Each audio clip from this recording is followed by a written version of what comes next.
Hi there, I'm Katharina, and today I want to explore a very interesting topic with you: presence. In the sense that we allow ourselves to be present with ourselves.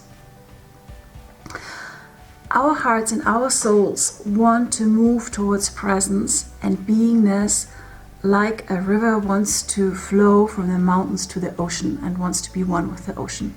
So presence is like our home country. Presence is our deepest desire, and presence is what we really need. It's not necessarily what we want, but it is what we need, because it's a place of power and it's a place of freedom.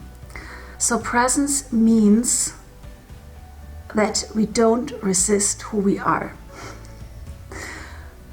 and that we allow ourselves to be as we are, and that we experience how beautiful that is if we don't resist who we are. And that means that we are open to really perceive our feelings, that we are in tune with our surroundings, and we are connected to our intuition. So in being in presence means that we are highly and intuitively functioning. And of course, being present to ourselves opens the door to be present to others. If it was so easy, it is not. So let me take you backstage and let me show you what is happening. Presence is our birthright. We come into the world with this deep connection to ourselves. But then we grow up with families and with social systems who are not very enlightened, who have been wounded themselves or traumatized. So we make the experience that certain parts of our expression and certain parts of our presence were not welcome. Maybe we grew up in a family where we learned that being willful and outspoken is a no-go. But if this was part of our presence, we learn that our presence and being who we are is not enough, and it's dangerous. So what does a child do? We need to survive, we need to belong, and we learn to adapt. And this adaptation takes place through building a personality. And the personality is kind of an energy shield, like a highly professional, functional surface that interacts with the world. Pretty good, right? So the surface makes sure we fit in, we are appreciated, we have a roof over the head. And the companion of this personality shield is our inner critic. The inner critic are our internalized, God, English. The inner critic is this inner voice that tells us, who do you think you are? You're too old, forget it, others are better. It has been done 10 times. No, not 10 times, a million times. The world doesn't need you. So the inner critic makes sure we stay in the shape of the personality with this perfect adaptation. But it's a lonely life behind the personality. And the problem is that there's not so much of our energy that can actually permeate these shields. So a lot of our enthusiasm and our love and our wisdom and deep knowingness is kind of cut off when it hits this personality shield.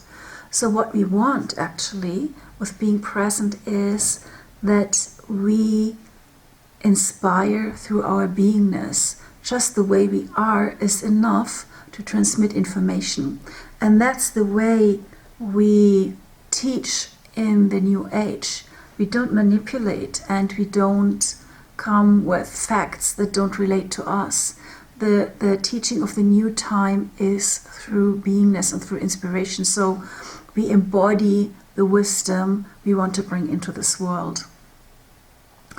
And that's the reason why it is so important that we need to learn to deal with this personality shields in a different way, and to let all this energy and our wisdom like really reach somebody else.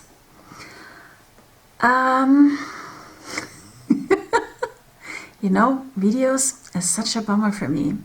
I can't tell you. There is another trick to the personality. So here's another aspect. When we want to reinvent our business, or when we want to start a business, it will lead us naturally into new terrain.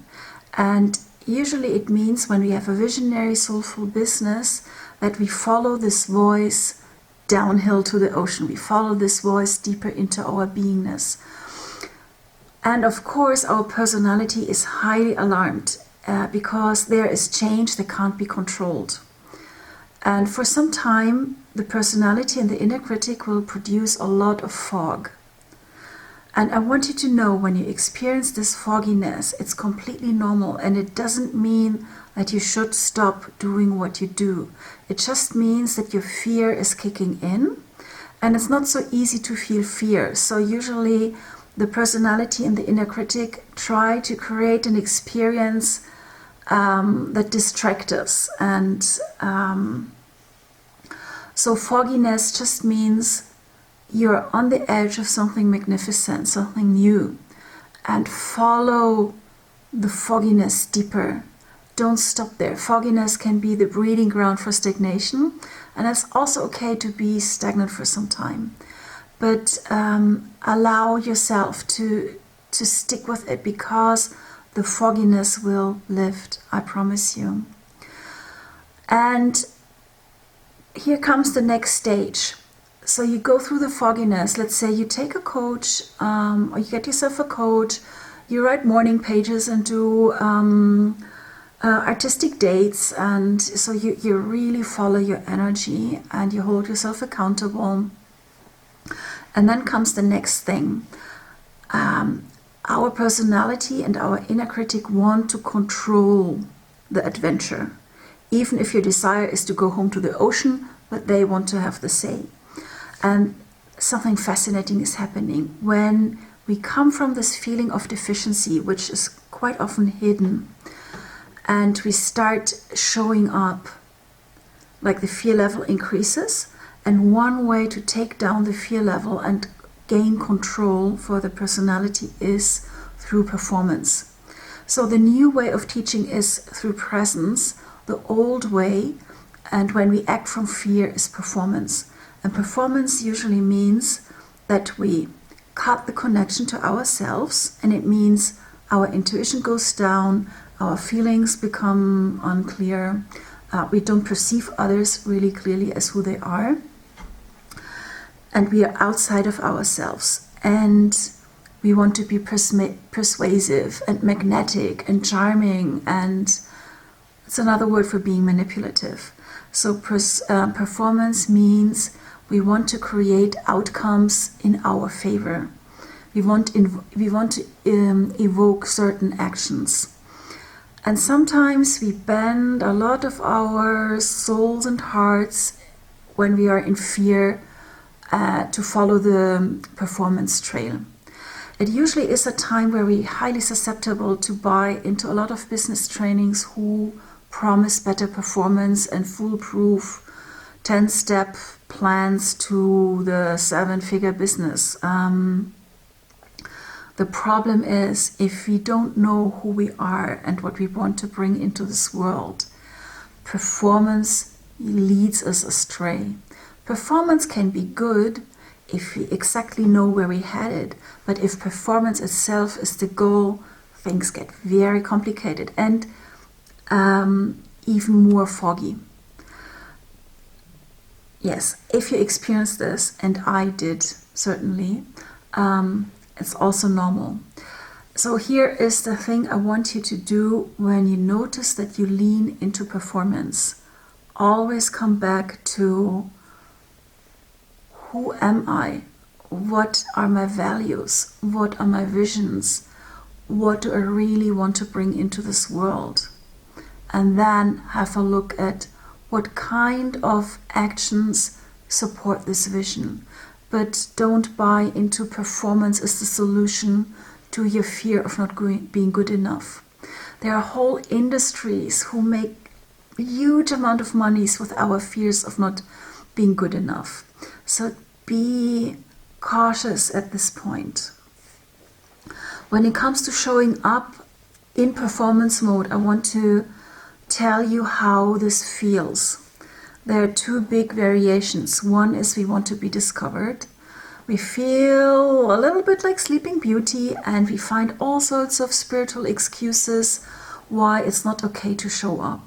It's like, oh, it's so unspiritual to sell something and to open our mouth. But I think it's completely unspiritual to not share our love. And that doesn't mean we should manipulate people or sell stuff or make promises we can't deliver on it. So showing up is something very valuable, and we can only show up when we're not afraid. So when you are on your sofa, daydreaming about being discovered and dreaming about the day when you're ready and covering the whole story up with being very spiritual, I think you should have a second look. Variation 1, variation 2, which is a little bit more common with entrepreneurs, is that we over-deliver, which is part of the performance game. And it means we don't understand our presence, of course, and we don't understand that we are part of the medicine, and we can't feel that what we have to give has value. So we come from this place of deficiency, and it means we deliver more and more and more, and we can't make a break, and we can't focus on something, and we can't allow what we bring into this world have an impact. It's like dropping a stone into a lake and watching the ripples, watching the ripples reach the shore. And it's a frustrating experience because we work a lot and we see very little resonance. And we can't see resonance because we're disconnected from ourselves and we don't manage the impact part of what we bring into this world. So what can we do when we notice that performance is so seductive and we're deeply, deeply buying into it? I believe that friends and allies are crucial to find our presence again. We need people who mirror to us when we are leaning into presence and when we're over-delivering and when we diminish what we say and when we don't allow our things to have impact. And people who mirror to us how beautiful we become and how much light is in us when we allow ourselves to be who we are and when we understand our own medicine. So my work is a lot about finding your presence again, and if you want to know more, have a look at my homepage. But however, if you have visionary ideas and you're encountering fogginess and self-doubt, I want you to keep going, because you will find your voice and the fogginess will go. Promise, I did make it, and it was a huge thing. So it is so important that you keep going, because we need visionaries now in this time, with all your quirks and with all your imperfections and with your whole crazy life's journey. So please keep going. Katharina.